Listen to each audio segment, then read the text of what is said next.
Bismillah. Assalamualaikum warahmatullahi wabarakatuh. Alhamdulillah, tidak henti-hentinya kita memuji Allah Subhanahu wa taala. Seorang mukmin tidak pernah bosan dalam menyembah Tuhannya, memujinya, bertakbir, bertahlil, bertasbih. Karena Allah Subhanahu wa taala memang zat yang maha hidup, berdiri sendiri, dan dia selalu mendengar semua kepatuhan dan juga perkataan hamba-hambanya.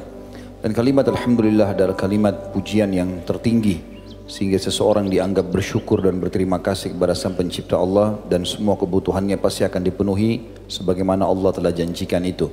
Setelah memuji Allah Sang Pencipta, seorang mukmin selalu mengucapkan salam hormat penuh dengan kerendahan hati dan ketulusan kepada Sang Utusan Allah, manusia terbaik, manusia yang telah disempurnakan oleh Allah jalur nasabnya, fisiknya, ilmunya, orang yang paling layak menjadi suri tauladan, sukses dalam setiap lini kehidupannya, menjadi suami, menjadi anak, menjadi orang tua, menjadi sahabat, menjadi seorang pakar ekonom atau saudagar, menjadi pakar politik, dan segala hal yang dibutuhkan untuk roda kehidupan muka bumi ini telah sempurna dalam kehidupan manusia terbaik ini. Dan Allah telah memerintahkan kita dan menjadikan sebagai ibadah untuk menciplak hidupnya, menjadikannya sebagai suri tauladan. Di dalam firman yang kekal ditilawakan juga oleh orang-orang beriman sampai hari kiamat, A'udzubillahi minasyaitonir rajim. Laqad kana lakum fi Rasulillahi uswatun hasanah. Al-ayah. Dalam setiap lini kehidupan utusan Allah itu ada suri tauladan buat kalian. Maka tentu kita tahu buah tidak akan jauh dari pohonnya. Mengucapkan satu kali salam hormat kepadanya dibalas oleh Allah dengan 10 kali tambahan rahmat, dan rahmat Allah luas sekali. Masuk dalamnya pengampunan dosa, peninggian derajat, dan pemenuhan segala kebutuhan. Maka sangat wajar setelah memuji Allah kalau kita selalu mengucapkan juga salawat dan taslim kepada Nabi besar Muhammad sallallahu wa ala alihi wa sahbihi wasallam. Pertama-tama tentu saya menjalankan hadis Nabi alaihi salatu wassalam, man la yashkurun nas la yashkurullah. Siapa yang tidak berterima kasih pada manusia maka belum bersyukur dan berterima kasih pada Allah. Maka saya mengucapkan jazakumullahu khairan untuk seluruh jajaran panitia Halal Expo ini dan seluruh teman-teman dari Ghazwan Enterprise dan juga KHB Studio, dan tidak terkecuali semuanya ikhwan dan akhwat kita muslimin dan muslimat yang sudah hadir. Semua ini terlaksana tentu dengan izin Allah Subhanahu wa taala dan juga dengan semangat kita untuk menghadiri majelis ilmu. Maka yang saya ucapkan adalah yang diajarkan Nabi alaihi salatu wassalam, jazakumullahu khairan. Karena beliau telah bersabda dalam hadisnya yang mulia, siapa yang telah berbuat kebaikan maka balaslah yang setimpal. Kalaupun kalian tidak punya maka ucapkan jazakumullahu khairan atau jazakallahu khairan, karena itu sudah tercukupkan untuknya. Selanjutnya teman-teman sekalian, saya duduk di sini bukan karena lebih pintar daripada anda semua, tetapi karena kita menjalankan firman Allah Subhanahu wa taala, a'udzubillahi minasyaitonir rajim, fadzakir fa inna tanfa'ul mu'minin. Saling memberikan peringatanlah karena peringatan sangat bermanfaat bagi orang. Juga menjalankan sabda Nabi alaihi salatu wassalam, ad-dinun nasihah. Agama ini semua isinya nasihat. Maka kita di sini menghadiri majelis ilmu, ikhlaskanlah niat, jangan hanya sekedar testimoni saja dan seremoni, tetapi memang kita duduk di sini untuk mengejar keutamaan majelis ilmu, dan cukup banyak hadis berhubungan dengan masalah itu. Di antaranya adalah hadis yang dihasankan dan disahihkan oleh para ulama. Yang dihasankan adalah hadis Nabi SAW, siapapun yang keluar ikhlas menuntut ilmu, maka dia seperti mendapatkan pahala haji lengkap. Kalau hadis yang sahih adalah sabda Nabi SAW, siapa yang keluar menuntut ilmu maka dia seperti mujahid di jalan Allah atau sedang di jalan Allah.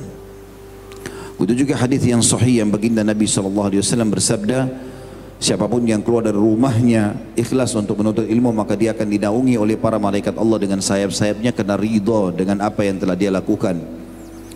Belum lagi teman-teman sekalian, kalau kita ikhlas duduk di majelis ilmu seperti ini, maka dipastikan dosa-dosa kita akan diampuni. Sebagaimana sabda Nabi alaihi salatu wassalam, siapapun yang hadir dalam majlis ilmu maka pada saat mereka bubar, para malaikat akan berkata, bubarlah dalam kondisi dosa-dosa kalian diampuni. Dan sekian banyak keutamaan tentunya yang kita harapkan Allah Subhanahu wa taala memberikan kepada kita. Judul kita pada hari ini teman-teman, akibat pendapatan haram. Saya akan mulai pembukaan kita dengan masalah pendapatan. Sebelum kita jauh bicara masalah haram. Pertanyaan kecil teman-teman sekalian yang saya akan buka ceramah kita ini. Apakah Islam menyuruh Anda menjadi orang kaya? Apakah Islam menyuruh Anda menjadi orang yang sukses? Maka jawabannya iya, tanpa ada keraguan. Islam adalah agama yang bergerak, agama yang memerintahkan setiap penganutnya untuk menjauhi sifat malas, vakum. Bahkan sebaliknya, Islam datang menjadi agama motivator yang paling kuat dan besar untuk mendorong semua penganutnya agar menjadi orang yang berhasil. Islam tidak pernah membatasi pendapatan seseorang. Bahkan di dalam syariat Islam yang merupakan kewajiban rukun Islam mengeluarkan zakat untuk mensucikan pendapatan hanya setahun sekali, dan persentasenya cuma 2,5%. Kalau kita hitung pendapatan kita dalam 1 tahun itu 100% misalnya, maka 2,5% ini sangat kecil yang dikeluarkan untuk mensucikan kalau ada pendapatan yang syubhat ataupun yang haram yang tanpa disengaja didapatkan dalam 1 tahun itu. Kalau seandainya seorang muslim ingin mendapatkan pahala yang besar, maka selain dia melakukan ibadah dengan fisiknya, dia bisa mengejar dengan hartanya, pendapatan. Karena pernah dalam hadis Bukhari, ada sahabat-sahabat yang miskin datang kepada baginda Nabi SAW dan berkata, "Ya Rasulullah, sahabat-sahabat kami yang kaya mendahului kami dari sisi pahala. Karena kami sholat, mereka sholat. Kami puasa, mereka puasa. Kami baca Quran, mereka baca Quran. Hampir semua ibadah sama kami kerjakan. Kami kerjakan, mereka juga kerjakan. Tapi mereka punya nilai plus karena mereka telah menginfakkan hartanya kepada kami. Kami nggak punya itu, nggak bisa kami balas dengan sedekah. Kami nggak punya harta. Maka ajarkan kepada kami ya Rasulullah amalan. Kalau seandainya kami amalkan, maka kami bisa menyamai pahala mereka. Masalah sedekahnya. Maka kata Nabi SAW, ucapkanlah habis sholat, Subhanallah 33, Alhamdulillah 33, dan Allah Akbar 33. Maka pergilah sahabat-sahabat yang miskin ini, kemudian mengamalkan. Beberapa hari kemudian ternyata sahabat-sahabat Nabi Ridwanullahi alaihim yang kaya-kaya mendengarkan sabda Nabi itu. Lalu mereka mengamalkan juga. Maka kembali sahabat-sahabat yang miskin Ridwanullahi alaihim datang kepada baginda Nabi SAW lalu mengatakan, "Ya Rasulullah, sahabat-sahabat yang kaya mendengarkan sabda Anda. Seakan-akan mereka ingin ajarkan kepada kami amalan lain nih. Karena mereka sekarang otomatis mengalahkan pahala kami." Pertanyaan kecil teman-teman sekalian, apakah baginda Nabi SAW ajarkan ajaran baru pada saat itu? Tidak. Tapi beliau memberikan sebuah kalimat yang wajib difahami oleh setiap muslim, yaitu kalimat motivasi. Apa kata beliau? "Dzalika fadlullahi yu'tihi may yasha." Itu karunia Allah yang Allah berikan kepada siapapun yang Dia inginkan. Artinya kerja kalian, cari pendapatan supaya kalian bisa menyamai pahala mereka. Beranjak daripada hadis ini, saudaraku seiman, dan juga beberapa dalil yang akan saya sampaikan ke depan insyaallah, maka jawaban sederhana apakah Islam menyuruh kita menjadi orang yang sukses dan mampu, kaya? Jawabannya iya. Dan cukup banyak dalil berhubungan dengan masalah itu. Allah Subhanahu wa taala memerintahkan kita untuk mencari pendapatan. Cukup banyak dalil yang akan saya sebutkan. Di antaranya adalah Allah berfirman di dalam surah Al-Maidah ayat surah nomor 5 ayat 88. A'udzu billahi minasyaitonir rajim. Wa qulu mimma razaqakumullahu halalan thayyiban wattaqullaha alladzi antum bihi mu'minun. Makanlah dari apa yang telah Allah berikan rezeki buat kalian. Tapi syaratnya halalan thayyiba, yang dibolehkan dan yang berkualitas. Thayyiba itu kualitas. Halal dibolehkan. Dari kalimat thayyiba ambil sebuah poin penting. Kenapa Allah hubungkan antara halal dengan thayyib? Kenapa harus boleh dan harus berkualitas? Maka kata ulama, ini motivasi kerja, ini etos kerja, tekanan agar setiap muslim bergerak cari pendapatan. Dan Allah mengatakan supaya kalian mudah untuk mendapatkan itu, wattaqullah, selalulah bertakwa kepada Allah. Kata ulama tafsir, jangan cari lawannya itu, yaitu haram dan juga yang buruk kualitasnya. Bertakwalah kepada Allah yang kalian beriman kepadanya. Dalil yang selanjutnya dalam surah Al-Baqarah, surah nomor 2 ayat 168 sampai 169. A'udzu billahi minasyaitonir rajim. Ya ayyuhan nas, ya ayyuhan nas, kulu mimma fil ardi halalan tayyiban wa la tattabi'u khutuwatis syaitan innahu lakum aduwwum mubin. Hai sekalian manusia, makanlah, cari sesuatu yang bisa mendapatkan atau engkau dapatkan agar memenuhi kebutuhanmu. Dan ini motivasi kerja. Apapun yang terdapat di muka bumi, tapi syaratnya halal, yang aku bolehkan kata Allah, dan thayyiba, berkualitas, yang paling bagus.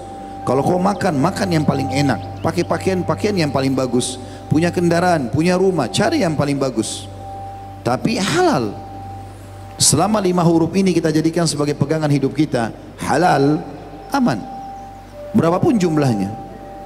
Dan jauhi 5 huruf yang lain, haram, karena berapapun jumlahnya akan haram, tidak boleh sama sekali, dan akan berpengaruh. Sebagaimana akan kita jelaskan nanti beberapa efek akibat daripada pendapatan haram dalam inti bahasan kita nanti setelah menyebutkan dalil-dalil ini tentunya. Ayat 169-nya Allah mengatakan innama ya'murukum, dan Allah mengatakan dan jangan ikuti langkah-langkah syaitan karena dia musuh kalian yang nyata. Itu 168, 169, innama ya'murukum bis-su'i wal fahsya, innama ya'murukum bis-su'i wal fahsya'i wa an taqulu 'alallahi ma la ta'lamun. Karena syaitan yang suka membisikkan untuk kalian yang haram, itu akan menyuruh kalian pada perbuatan buruk, riba, mencuri, manipulasi, ya, kezaliman, dan kalian mengucapkan sesuatu kepada Allah yang kalian tidak ketahui. Kata sebagian ulama tafsir, maknanya adalah kalian mencoba-coba untuk memanipulasi data supaya kalian bisa menghalalkan apa yang telah Allah haramkan. Salah satu maknanya itu. Katakan kita jelaskan, ini salah satu sikap orang-orang Yahudi yang suka menyiasati sesuatu yang haram atau syubhat supaya bisa menjadi halal. Dan bagi seorang muslim tidak ada seperti itu. Halal halal, haram haram. Suka suka, tidak suka tidak suka. Jangan berwajah dua. Seorang muslim harus jelas dalam kehidupannya. Jadi tidak ada sesuatu yang tergantung pada dia. Jadi tidak ada PR bagi kita. Semua kehidupannya jelas. Suka, suka, tidak suka, tidak suka. Gitu kan? Halal ya halal, haram ya haram. Sudah selesai. Kemudian juga dalam dalil yang lain, Allah Subhanahu wa taala juga berfirman di dalam Al-Mu'minun, surah Al-Mu'minun ayat 51. Perintah Allah kepada para rasulnya untuk bekerja, memiliki pendapatan, lalu memakan dari hal-hal yang berkualitas. Bunyinya a'udzubillahi minasyaitonirrajim, ya ayyuhar rusulu kulu minat thayyibati wa'malu salihah. Al-ayat. Hai para rasul, para utusanku, makanlah dari yang baik-baik dan berbuatlah amal-amal saleh. Kemudian juga dalam firman Allah Subhanahu wa taala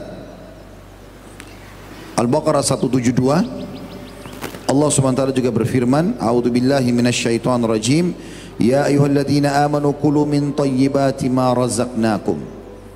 Hai orang-orang beriman, makanlah dari semua yang berkualitas. Kita enggak mungkin makan, berpakaian, berkendaraan, punya rumah, pasangan, semua yang berkualitas tanpa punya harta. Nanti akan kita jelaskan statement para salafus salih berhubungan dengan masalah itu. Kemudian juga dalam firman Allah SWT yang lain, Allah berfirman di dalam surah An-Nahl ayat 114 sampai 117. Bunyinya a'udzubillahi minasyaitonirrajim. An-Nahl 114 sampai 117. Faqulu mimma razaqakumullahu halalan tayyiban washkuru ni'matallahi in kuntum iyyahu ta'budun. Makanlah, carilah makanan dan minuman. Kata sebagian ulama, Allah selalu menyebutkan makanlah, kulu, makanlah, karena makan itu tidak mungkin tanpa minum. Berarti minuman sudah masuk di dalamnya. Kalau minum belum tentu makan. Maka Allah menggunakan kalimat makanlah. Dari apapun yang Allah telah berikan rezeki buat kalian. Makna Allah telah berikan rezeki adalah Allah siapkan buah-buahan yang banyak, kesempatan, waktu, peluang, ya, yang halal dibolehkan dan thayyibah, berkualitas. Jadi contoh misalnya ayam itu halal, tetapi kapan dia sudah jadi bangkai, rusak, tidak thayyibah, jadi haram. Syarat dua ini mutlak, ya. Dan syukurilah nikmat Allah itu kalau kalian ya, benar-benar menyembahnya, menyembah Allah. Itu 114 An-Nahl. 115-nya Allah mengatakan innama harrama alaikumul maitata waddama walahmal khinzir wa ma uhilla li ghairillahi bih faman iturra ghaira bagin wala adin fa innallaha ghafurur rahim. Dan sesungguhnya Allah telah mengharamkan buat kalian semua jenis bangkai atau bangkai-bangkai. Tentu ada hadis yang menjelaskan ada dua bangkai yang dihalalkan, bangkai air ya, dan juga belalang kalau hewan darat, ya. Juga darah dan daging babi dan apapun yang disembelih selain Allah atau selain untuk Allah atau menggunakan nama Allah, kecuali kalau orang dalam keadaan darurat. Maka sungguhnya Allah adalah Maha Pengampun juga Maha Penyayang. Darurat artinya misal dia ada di tengah-tengah padang pasir, nggak punya lagi makanan kecuali bangkai. Kalau dia nggak makan bisa meninggal dunia. Maka kata ulama, maksud dalam ayat ini dia boleh makan tapi sebagian saja yang membuat dia tidak meninggal dunia. Kemudian di ayat 116-nya Allah menetapkan dan menekankan, dan ini menjadi sebuah perintah dan titah sang Raja Allah, tidak boleh orang menentukan halal haram kecuali yang telah Allah tentukan itu. Bukan melalui kita, tapi Allah subhanahu wa ta'ala menentukan. Allah berfirman, وَلَا تَقُولُ لِمَا تَصِفُ أَلْسِنَتُكُمُ الْكَذِبَ هَذَا حَلَالٌ وَهَذَا حَرَامٌ هَذَا حَلَالٌ وَهَذَا حَرَامٌ لِتَفْتَرُوا عَلَى اللَّهِ الْكَذِبَ إِنَّ الَّذِينَ يَفْتَرُونَ عَلَى اللَّهِ الْكَذِبَ لَا يُفْلِحُونَ. Jangan pernah, kata Allah, lisan-lisan kalian mengucapkan kebohongan, mengatakan ini halal atau ini haram, agar kalian mengatakan sesuatu yang dusta tentang Allah. Sesungguhnya orang-orang yang berdusta mengatasnamakan Allah atau coba-coba menghalalkan apa yang Allah tidak halalkan atau mengharamkan apa yang Allah tidak haramkan, maka mereka tidak akan beruntung. 117 terakhir ayatnya ini dalam surah An-Nahl, mata'un qalilun walahum adzabun alim. Mereka yang makan yang haram itu mengatasnamakan nama Allah, seakan-akan Allah bolehkan, nggak masalah, kita makan saja, gampang kok, nanti aja urusannya, atau bahasa-bahasa apalah yang semacam dengan ini. Maka mereka akan mendapatkan kenikmatan sebentar dan akan datang azab yang pedih. Subhanallah, ini kata ulama tafsir terjadi di realita kehidupan dunia sebelum akhirat. Siapapun yang coba memakan pendapatan yang haram, apapun sifatnya, mau sepotong roti, mau seteguk air, mau sebutir kurma atau apa saja, minimal syubhat, apalagi kalau sudah sampai haram. Walaupun syubhat sebenarnya masuk dalam konsep haram, sebagaimana hadis yang masyhur, sesungguhnya siapa yang menjerumuskan dirinya pada hal-hal yang syubhat, dia telah menjerumuskan dirinya pada yang haram. Maka dia akan merasakan kenikmatan sementara, hausnya hilang dengan seteguk air itu, laparnya hilang mungkin dengan sepotong roti, ataupun dia merasa bangga dengan kendaraan yang barunya atau baju barunya sebentar, kata Allah, mata'un qalil. Lalu Allah hubungkan walahum adzabun alim, tapi dengan pembuatan itu mereka akan dapat azab yang pedih. Hati-hati ikhwan dan akhwat sekalian rahimani rahimakumullah, 1 rupiah yang haram ini akan mendatangkan pembersihan jutaan, bahkan ratusan juta atau miliaran rupiah. Banyak orang tidak sadar kalau penyakit yang datang, kalau masalah-masalah datang dalam hidupnya, ternyata sangat berhubungan dengan apa yang dia masukkan ke dalam tubuhnya. Kalau orang mencuri 100.000 saja misalnya, lalu dia ambil sebuah handphone, atau dia beli kendaraan dari hal riba, maka Allah mengatakan mata'un qalil, perhiasan yang sebentar, kenikmatan yang sebentar, walahum adzabun alim, dia akan dapat siksa yang pedih. Akan jadi masalah buat dia. Masalahnya nanti dari uang pencurian atau dari kendaraan tersebut dia akan merasakan cobaan dan segala macam hal dalam hidupnya yang tidak nyaman, yang berlipat-lipat dibandingkan dari apa yang telah dia jadikan sebagai pendapatan haramnya itu. Kemudian dalam surah Al-A'raf juga Allah subhanahu wa ta'ala menyebutkan tentang motivasi lagi untuk menjadi orang-orang yang mendapatkan pendapatan, dan ini akan kita bedakan antara orang mukmin sama orang kafir. Surah Al-A'raf surah nomor 7 ayat 32, Allah berfirman, a'udzubillahi minasyaitonir rajim, qul man harrama zinatallahi allati akhraja liibadihi wattayyibati minar rizq qul hiya lilladina amanu fil hayatid dunya khalisatan yaumal qiyamah kadzalika nufassilul ayati liqaumin ya'lamun.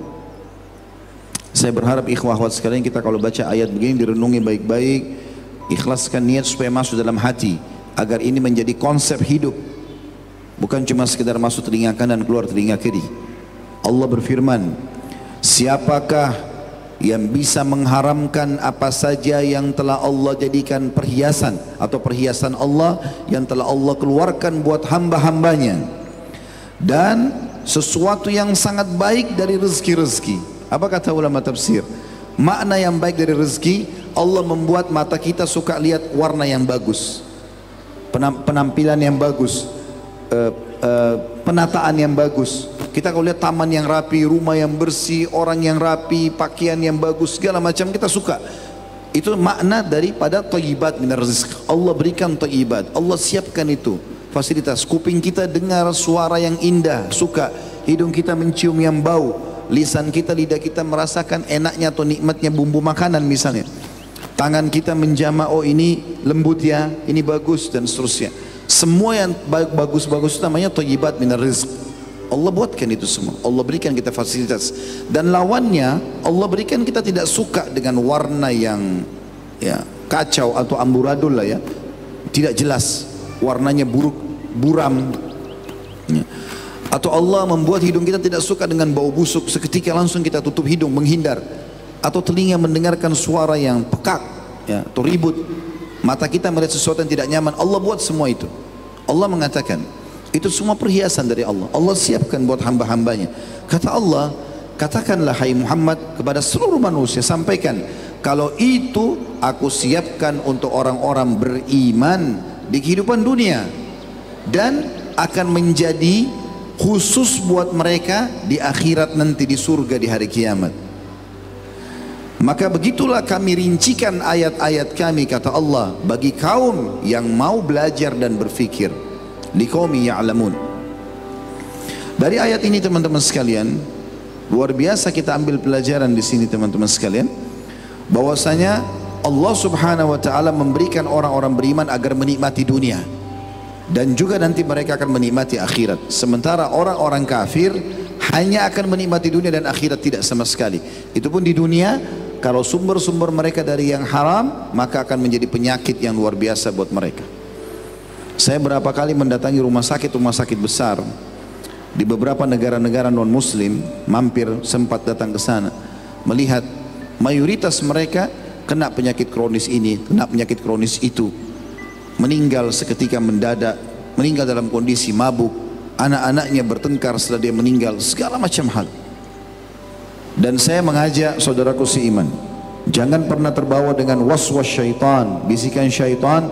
Anda tinggal di satu lokasi di Indonesia, anggap di Jakarta ini misalnya, lokasi kita, rumah kita biasa, tetapi tetangga kita orang non muslim kaya raya, besar rumahnya, mobilnya mewah. Lalu Anda mengatakan, itu orang kafir dikasih rezeki sama Allah, kalau saya kok tidak dikasih rezeki. Hati-hati dengan kalimat seperti ini.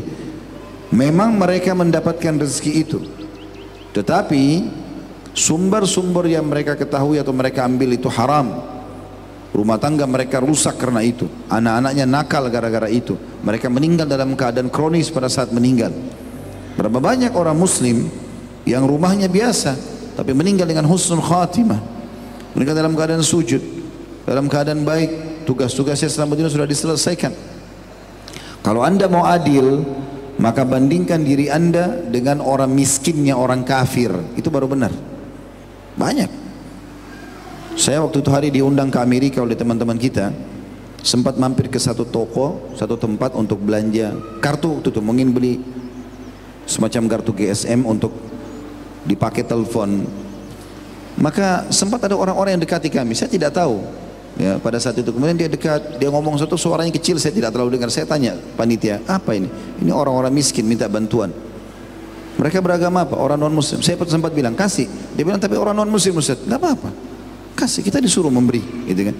Dan kita lihat keadaan mereka tinggal di pinggir jalan, pakai tenda-tenda, dalam kondisi mereka juga susah. Kalau kita pertemukan antara keadaan mereka ini dengan orang-orang muslim yang miskin, kita akan temukan nilai kita sangat tinggi sebagai seorang muslim.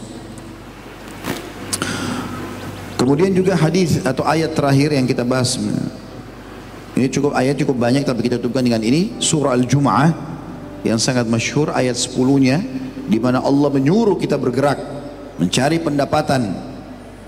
A'udzu billahi minasyaitonir rajim, fa idza qudiyatis salatu fantashiru fil ardi wabtagu min fadlillah wadhkurullaha katsiran la'allakum tuflihun. Kalau selesai kalian mengerjakan Sholat dulu, maka menyebarlah kalian di muka bumi dan carilah dari karunia-karunia Allah. Jangan lupa hubungkan antara kalian mencari pekerjaan, pendapatan dengan banyak mengingat Allah agar kalian termasuk orang-orang yang beruntung. Kita akan coba teman-teman sekalian hubungkan ayat-ayat ini dengan beberapa hadis Nabi SAW sekaligus statement para salafus saleh. Imam Ahmad rahimahullah pada saat membaca ayat-ayat tadi yang kita sudah bacakan, maka beliau mengatakan makan itu dan mencari pendapatan adalah bagian daripada agama. Dan beliau berargumentasi dengan ayat-ayat tadi, di antaranya Al-Mu'minun 51 yang sudah kita bacakan, Al-Baqarah 172, dan beliau mengatakan ini adalah target utama seorang muslim dalam kehidupan mereka. Begitu juga teman-teman sekalian dengan hadis Nabi SAW. Tadi kita sudah bacakan banyak ayat, kita masuk kepada hadis Nabi SAW. Hadis Bukhari, beliau bersabda, "Ma akala ahadun ta'aman khairan min an ya'kula min amali yadihi, wa inna nabiyallahi Dawud kana ya'kulu min amali yadihi." Ketahuilah, seakan-akan Nabi SAW mengatakan, wahai umatku, tidak ada sesuatu yang lebih baik bagi seseorang dari makanan, dari minuman yang dia konsumsi, pakaian yang dia pakai, lebih baik daripada hasil kerja tangannya sendiri. Dan ketahuilah, contoh yang terbaik adalah Nabi Allah Daud, dia makan dari hasil kerjanya.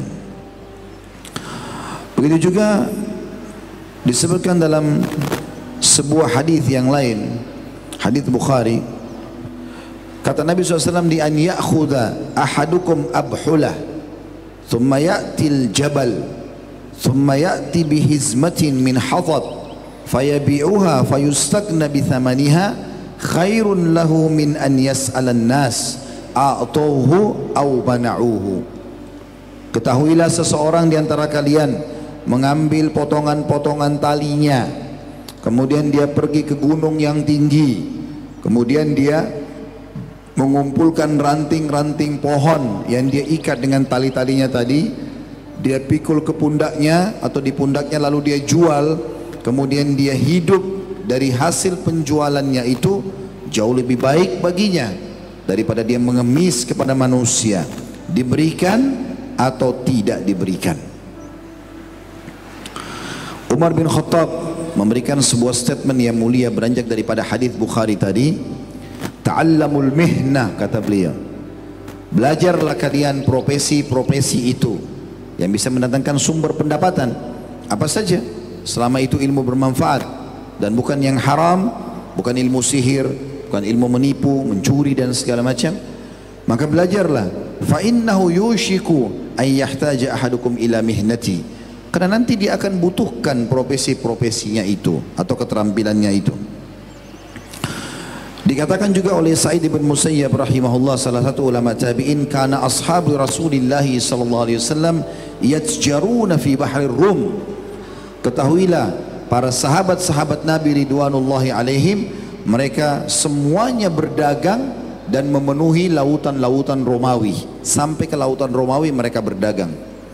Bahkan dalam riwayat lain dikatakan Abu Darda radhiyallahu anhu itu sampai menjual makanan dan memasak sendiri. Itu sampai-sampai jenggot beliau sering kena asap masakan itu. Begitu juga dikatakan oleh Aisyah radhiyallahu anha, karena Abu Bakar radhiyallahu anhu atjarul Quraisy hatta dakhala fil imarah. Ketahuilah, kata Aisyah radhiyallahu anha, kalau Abu Bakar itu adalah pedagang yang paling sukses, paling cerdas, paling berhasil dari kalangan Quraisy, sampai beliau masuk ke kancah pemerintahan, maka beliau meninggalkan itu karena fokus dengan kewajibannya. Ada nasihat yang sangat mulia dari seorang Luqman al-Hakim. Surah Luqman namanya beliau disebutkan, dan dalam sebuah riwayat dikatakan bahwasanya Luqman memberikan nasihat kepada anaknya, ya bunayya, wahai anakku, istagni bil kasbil halal. Fokus selalu mencari pendapatan-pendapatan, tapi ingat halal. Fa innahu maftakara ahadun illa asabathu ihda thalath khisal. Ketahuilah tidak ada orang yang berhenti untuk mencari pendapatan, vakum, malas, pengangguran, ya, kecuali pasti dia akan ditimpa salah satu dari 3 perkara besar dalam hidupnya. Kalau orang malas, tidak bekerja, tidak punya pendapatan. Lalu Luqman mengatakan rahimahullah, ada juga yang mengatakan dia adalah salah satu dari Nabi Allah, tapi ini karena tidak dikuatkan dengan dalil, maka sebagian orang mengatakan adalah orang saleh, ya. Maka beliau mengatakan riqqatu fi dinihi. Yang paling bahaya sekali kalau orang miskin, susah, dia tidak mau mengubah keadaannya, maka agamanya sangat lemah. Makanya kita lihat orang-orang yang murtad kadang-kadang hanya dengan sembako, sedus Indomie, atau apa saja yang sering kita dengar dalam program kristenisasi, bisa pindah agama, lemah imannya.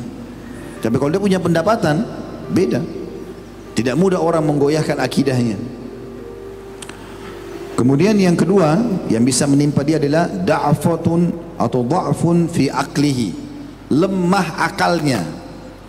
Subhanallah, pengangguran-pengangguran yang sering nongkrong di pinggir jalan, malas bekerja, tidak punya ide, vakum, karena tiap hari begitu saja. Tapi orang yang bergerak, orang yang berusaha menghadapi masalah, kegagalan, berusaha lagi, atau kejar prestasi-prestasi untuk sukses, maka selalu ada ide, karena sering dia berpikir. Otak ini, kata ulama, sesuatu yang sangat baik kalau sering diasah, tapi kapan divakumkan, tidur saja, malas-malesan, maka dia akan hilang semua ide-idenya, buyar, akalnya lemah. Maka kalau ditanya, kenapa kau di sini? Saya nggak tahu mau buat apa, nggak ada idenya. Tapi kalau orang berusaha beda, berusaha di sini gagal, tanya lagi di sana, bertanya lagi di sini, dan seterusnya, maka akan berbeda, muncul idenya. Dan yang ketiga adalah wahau fi muru'atihi. Dia yang ketiga bisa tercoreng kehormatannya, biar tampan, biar cantik. Tapi begitu orang tanya, kamu kerja apa? Atau orang tanya lebih jauh, pendapatannya berapa? Kalau misalnya ngelamar anaknya orang lain, ya, lalu dia bilang saya pengangguran. Kira-kira diterima nggak lamarannya? Hah? Mana bujang-bujang di sini? Semuanya bujang, kecuali Pak Yoyo. Tapi kalau orang begitu tanya, kerjanya apa? Oh, saya direktur di perusahaan ini. saya manajer di sini, saya begini dan begitu. Oh, saya punya usaha sendiri. Walaupun kios kecil, tapi punya saya misalnya, berbeda. Tentu teman-teman sekalian kita harus pahami satu hal ya. Kita semua diberikan oleh Allah SWT fasilitas yang sama. Waktu kita sama 24 jam. Ada di sini yang punya lebih dari 24 jam? Hah? Mana suaranya orang GCC ini? Kelaparan atau apa ini? Hah? Belum makan siang? Gak masalah. Ilmu ini makanan jiwa, makanan ruh. Jangan antum sibuk makan isi perut untuk jasad terus. Ruh juga butuh.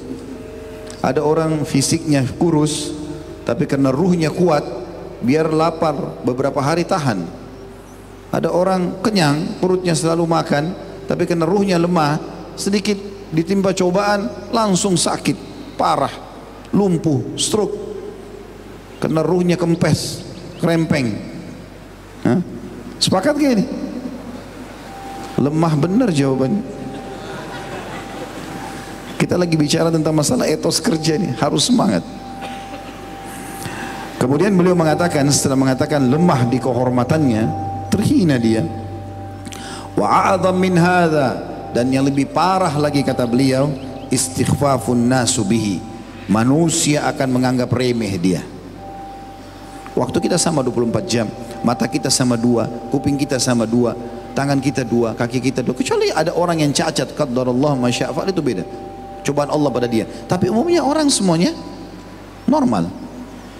Mana lebih banyak, normal atau cacat? Normal. Itu cuma sebagian kecil. Allah ingin menunjukkan ada orang yang Allah uji, tapi umumnya orang normal. Berarti kita punya potensi yang sama. Yang penting jauhi sifat al-malas. Malas ini, gak mau berusaha, gagal vakum. Andai saja kita waktu masih kecil dulu belajar naik sepeda, jatuh sekali kita nggak mau lagi belajar, sampai sekarang kita tidak akan pernah bisa. Tapi waktu kita masih kecil semangatnya luar biasa. Kenapa sekarang malah tidak seperti itu? Begitu juga dengan nasihat Qais ibn Asim rahimahullah. Beliau pada saat mau wafat memberikan nasihat kepada anak-anaknya, seorang yang saleh dari para salafus saleh. Beliau berkata, alaikum bil mali wastina'ah. Kalian harus, ini wasiat pada saat mau meninggal. Dia sudah tahu anaknya sudah sholat, udah bagus ibadahnya. Tapi apa wasiat dia waktu mau meninggal? Kalian harus mencari pendapatan yang banyak dan rawat, urus yang benar, profesional dalam bidangmu. Fa innahu mambahatul karim. Karena itu adalah pendapatan yang baik. Wa yustagna bihi 'anil laim, dan akan menjauhkan dari kehinaan. Wa iyyakum wal mas'alah, dan jangan pernah mengemis.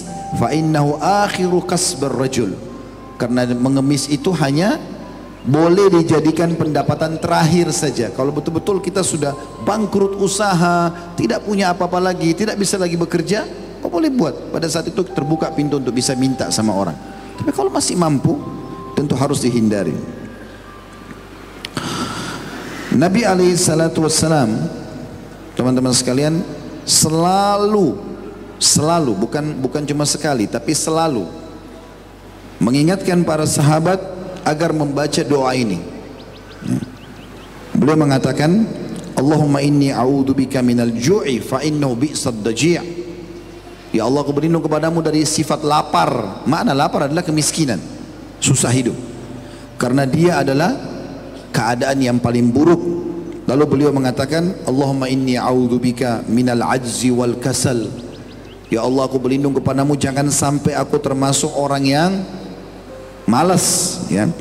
Ajiz itu orang putus asa, nggak mau lagi berusaha. Kasal orang malas. Wal jubni wal bukhul, pengecut, dan juga bakhil, pelit. Wa galabatid daini wa qahrir rijal, dan jangan sampai aku dikuasai oleh orang-orang dan terlilit utang. Mana dikuasai orang-orang adalah dia selalu mau vakum, dia hanya mau terikat dengan orang, tidak mau berusaha sendiri. Kemudian juga Umar bin Khattab lalu punya statement yang menarik dalam masalah ini. Beliau mengatakan, inni la'ara rajulu fayu'jibunu syakluh.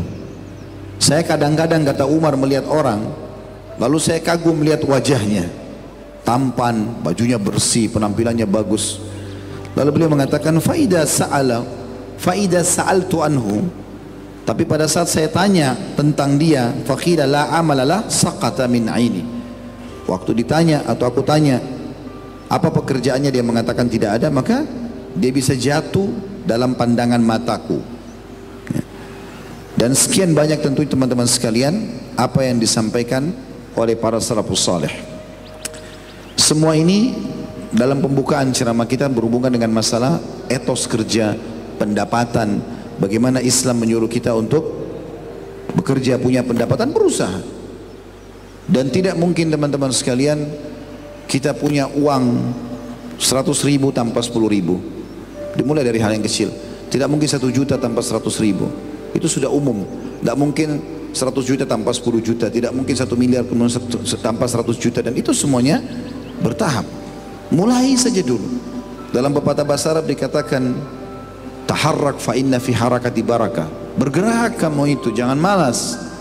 Karena di setiap gerak itu akan ada berkah. Gak ada beda antara orang yang vakum teman-teman dengan orang yang bekerja, orang yang berusaha. Orang yang berusaha pasti akan ada hasilnya, walaupun belum maksimal, tapi dia jadikan sebagai pelajaran. Dan ingat, kegagalan dalam sebuah upaya dan usaha itu bukan berarti kevakuman, bukan. Justru kegagalan itu akan membuat kita belajar. Oh, ternyata saya gagal di sini. Ya udah, kita coba dengan cara yang lain, dengan cara yang lain. Dan Allah Subhanahu wa taala berfirman dalam Al-Qur'an, a'udzubillahi minasyaitonirrajim, walladzina jahadu fina lanahdiyannahum subulana. Orang-orang yang memaksakan diri, berusaha, bergerak untuk mendapatkan jalan-jalan kami, maka kami akan pandu dia ke jalan-jalan kami. Artinya usaha, berusaha, berubah.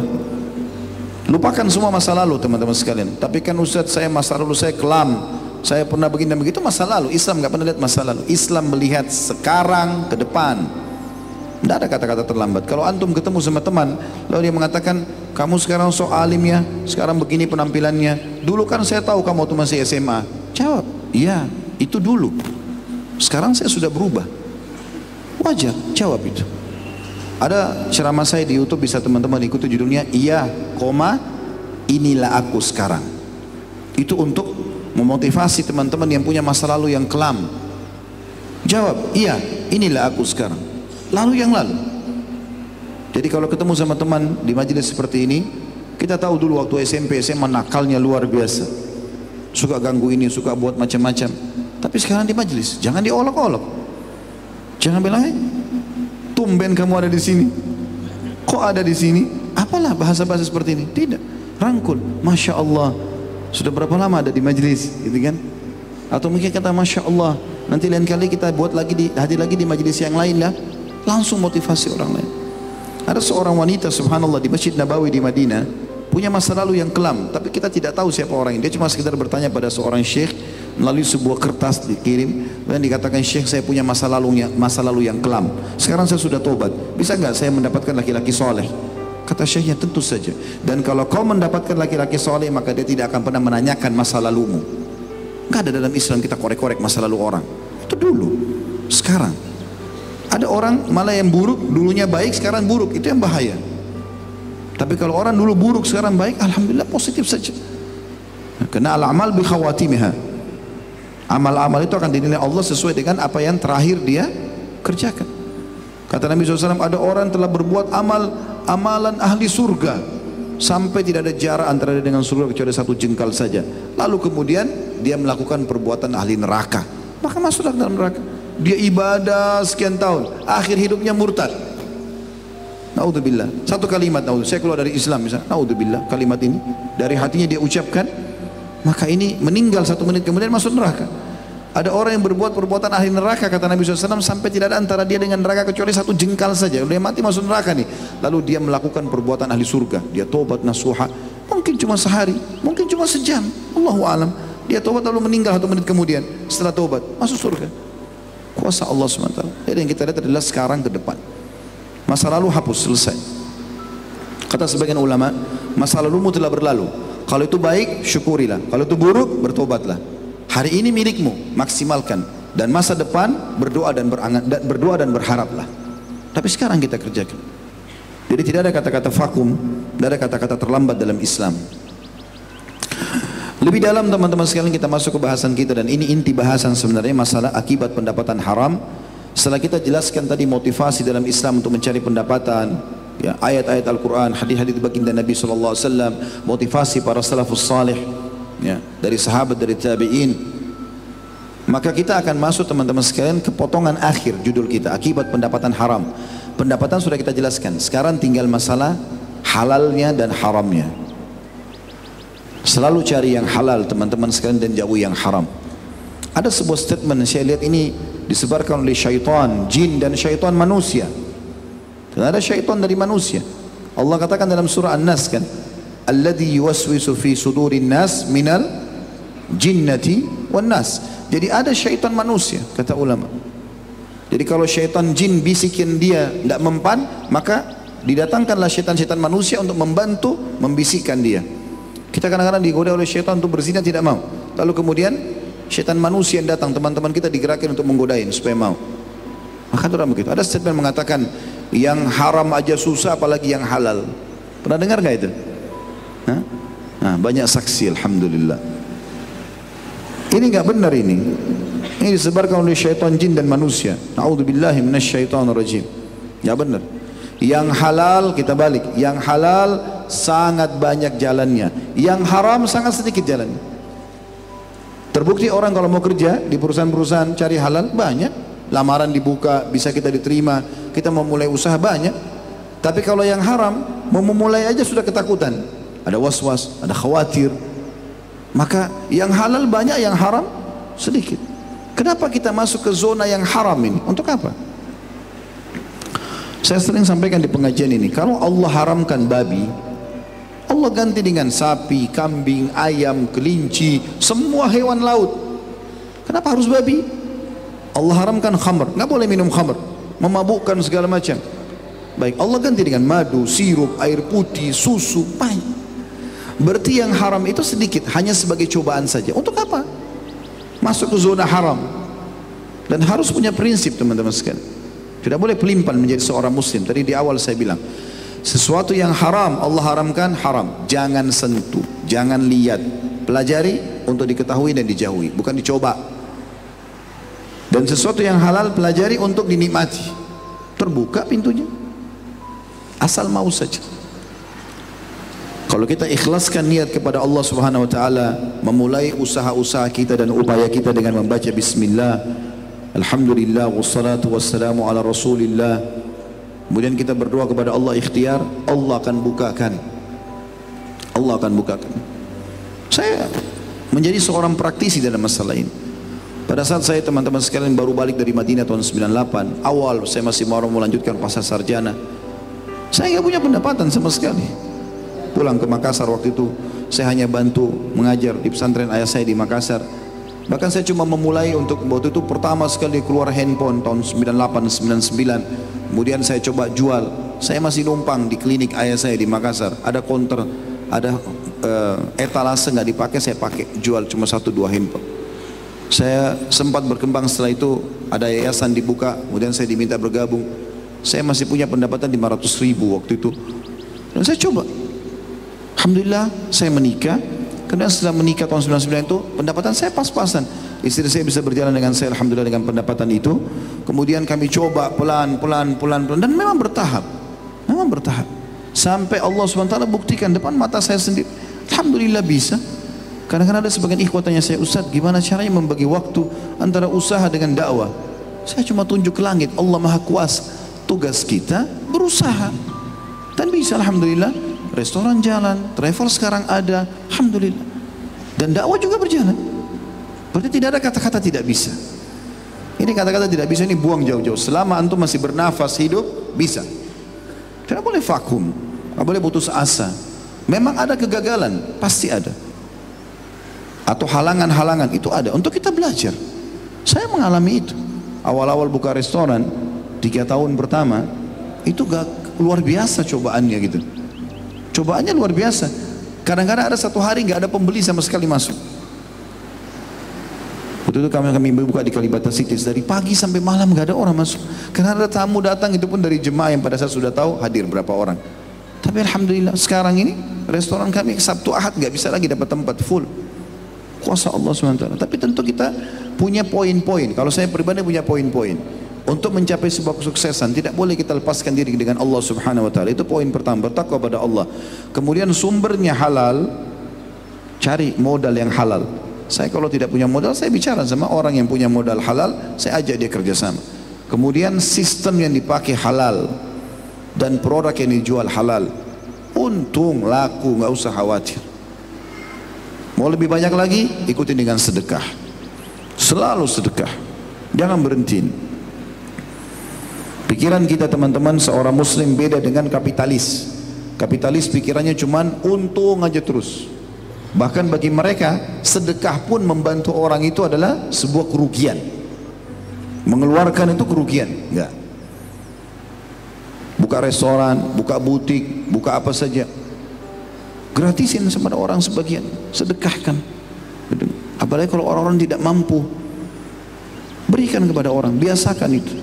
Bahkan Abdullah bin Umar radhiyallahu anhu tidak pernah melewatkan satu hari kecuali bersedekah walaupun hanya dengan sebutir bawang. Karena itu pintu rezeki. Sebagaimana dikatakan dalam hadits Bukhari, setiap hari kalau pagi hari Allah menurunkan dua malaikat. Yang satu mengatakan, ya Allah lapangkan rezeki orang yang bersedekah. Yang satu mengatakan, binasakan orang yang bakhil. Maka mulai dulu, gitu kan. Hanya saja teman-teman sekalian, pendapatan-pendapatan ini harus kita perhatikan, tidak boleh ada haram. Jangan ada haram, syubhat saja tinggalkan. Saya kemarin subhanallah ketemu dengan satu jamaah, saya tidak usah sebutkan namanya. Dia praktekin teman-teman sekalian dalam hidupnya, dia harus membeli produk tapi tidak mau melalui riba. Allah kasih, sampai dia bilang, Ustaz saya baru beli mobil Alphard itu tanpa riba. Masya Allah, tabarakallah. Bisa kalau mau. Tapi ada orang tidak. Saya kalau tidak utang riba, tidak bisa punya rumah, tidak bisa punya mobil, maka terpaksa. Nggak ada kata terpaksa di sini. Ya. Sampai pernah ada satu jemaah bertanya begitu, Ustaz saya kalau tidak riba sekarang saya tidak akan punya rumah. Saya balik tanya, kalau anda tidak punya rumah di dunia kenapa? Karena bukan aib. Saya sampai hari ini masih ada kontrak-kontrak. Walaupun ada juga alhamdulillah sudah rumah, ada juga yang saya kontrak gitu kan. Maka tidak ada masalah, bukan aib. Yang penting kita tidak terlibat dalam sesuatu yang haram. Baik teman-teman sekalian, beranjak daripada hadis Nabi SAW. Kenapa kita bahas tentang masalah akibat pendapatan haram ini? Ada hadis Nabi SAW yang mulia. Hadis ini diriwayatkan Tabarani dan juga Al-Bazzar, tentu dengan sanad sahih ya. Yang beliau bersabda, lan tazul kadama 'abdin yaumal qiyamah hatta yus'ala an arba'ah. Tidak akan pernah beranjak kaki seorang hamba pada hari kiamat sampai ditanya tentang 4 perkara, baik ke surga atau ke neraka. Yang pertama, an umri fima afnah, umurnya di mana dia habiskan. Makna umur waktu ya. Lihat jam teman-teman sekalian, satu hari 24 jam. Saya isi apa saja ini. Tidak ada sesuatu bagi seorang muslim lewat 1 detik tidak bermanfaat bagi hidupnya. Wajib antum isi dengan hal yang bermanfaat, walaupun sederhana, minimal mubah, tapi yang haram tidak. Pernah terjadi, taubat, dihisap oleh Allah 24 jam, 1 jam 60 menit, 1 menit 60 detik dihisap sama Allah. Allah mudahkan di tangan kita, bisa kita hiasi dengan jam. Di dinding rumah kita, di mobil kita semua ada jam, agar sadar tentang masalah umur. Berlalu loh umurmu ini, hati-hati. Selalu teman-teman sekalian, dari kebaikan apa, kebaikan apa lagi, kebaikan apa, kebaikan apa lagi. Saya selalu buat jadwal dari ta'lim ke ta'lim. Kadang-kadang saya harus lari-larian pakai motor, karena saya pikir kalau saya tidak luangkan waktu begitu, saya juga manusia akan lemah, terisilah pada hal yang tidak ada manfaat. Tiba di rumah saya bicara sama keluarga saya, apa yang mereka butuhkan, apa yang mereka, saya isi dengan hal yang bermanfaat. Kalau tidur ya sudah tidur, tidur untuk niatkan juga untuk ibadah kepada Allah. Jadi semuanya berisi hal yang bermanfaat. Tapi kalau kosong, duduk, nongkrong, kadang-kadang ada orang begitu ngobrol sama temannya, sudah 20 tahun ceritanya sama. Temannya sudah bosan dengar. Ingat gak dulu begini? Iya, gue udah tahu kok. Udah capek cerita itu terus, nggak ada gunanya. Apa? Sesuatu yang baru apa sih? Banyak sekali yang baru, gitu kan? Lalu yang kedua kata Nabi SAW, wa an syababihi fima ablah. Masa mudanya dia pakai untuk apa? Ya, sebagian ulama merincikan masa muda adalah dari mulai balik sampai 40 tahun. Disilakan dengan syabab. Ya. Tentu di atas 40 tahun berarti sudah masa dewasa yang sempurna, terutama kaum laki-laki. Akalnya sudah sempurna di umur 40 tahun itu. Makanya para nabi-nabi dinobatkan di umur 40 tahun, gitu kan? Ke atas. Itu masa kesempurnaan. Walaupun ada orang subhanallah yang Allah berikan kesempurnaan juga sebelum tiba itu, tapi di masa 40 tahun ini jauh lebih tenang, jauh lebih dewasa, jauh lebih bijaksana dan seterusnya. Nah, di masa muda ini kita energik, ya. Energi kita banyak sekali. Maka kita sangat energik dalam masalah itu. Banyak ide-ide brilian, banyak sekali apalah kekuatan fisik, segala macam. Penyakit juga masih jauh, ya. Insya Allah masih aman, ya. Maka ini akan ditanya oleh Allah SWT, kau pakai di mana? Sayang sekali kadang-kadang subhanallah mau masuk masjid kalau sudah bongkok, sudah tua baru masuk masjid. Orang biasa bilang sudah bau tanah baru masuk masjid. Tapi alhamdulillah masih lebih baik daripada tidak ada. Mana anak mudanya nih? Jadi seakan-akan masa muda itu harus dihabiskan pada kemaksiatan. Masih muda nggak apa-apa, rasain aja dulu. Nggak apa-apa seks bebas, narkotika, merokok. Kenapa harus pakai pada hal yang buruk ini? Aneh kadang-kadang. Kalau ada anak muda yang lurus, aneh, dianggap asing. Loh, kok memang potensi itu harus dipakai dalam ketaatan. Ya. Yang lebih saya tidak setuju lagi kadang-kadang ada, kalau ada orang tampan, orang cantik datang dalam majelis, loh kenapa di sini? Emang kenapa? Kan sayang, mestinya jadi apa ya? Kadang-kadang harus jadi artis. Jadi yang saya tangkap, kalau tampan sama cantik jangan di majelis. Jangan jadi orang soleh. Kok aneh benar? Mestinya yang tampan yang cantik itu yang di depan, gitu kan? Mereka tunjukkan nikmat Allah ini saya gunakan dalam ketaatan. Begitu. Kok malah aneh ini? Malah harus tampil kemaksiatan, buka auratnya, narkotika, bebas-bebasan nanti aja di masa tua. Kalau sampai masa tua, kalau enggak, kalau mati sebelum itu, gimana? Itu akan dipertanggungjawabkan. Yang ketiga ini jadi saksi bahasan kita, wa an malihi min aina iktasabahu wa fima anfaqah. Hartanya, pendapatannya, dari mana dia dapatkan, kemana dia keluarkan. Hati-hati teman-teman. Pertanyaan dua untuk hari kiamat ini. Masa muda itu ditanya, saya masa muda mau pakai untuk apa? Umur ditanya. Tapi ini harta beda. Dari mana pendapatan, kemana dikeluarkan. Ada 4 keadaan ini dalam masalah harta ini. Yang pertama, ini yang paling mulia. Pendapatannya, sumbernya halal, dikeluarkan pada yang halal. Dia kerja bagus, kemudian dia keluarkan pada yang halal. Dia sedekah, nafkahi keluarganya, macam-macam, bangun masjid segala macam. Ini adalah hal yang paling baik. Yang kedua, ini buruk, ya. Pendapatannya halal, ini sudah benar, tetapi dikeluarkan pada yang haram. Dia kerja halal, tapi dia pakai zina, dia pakai mabuk, dia pakai gini dan gitu. Ini dosa, nggak boleh. Yang ketiga, ini juga dosa. Tadi kan yang kedua sumbernya halal dikeluarkan pada yang haram.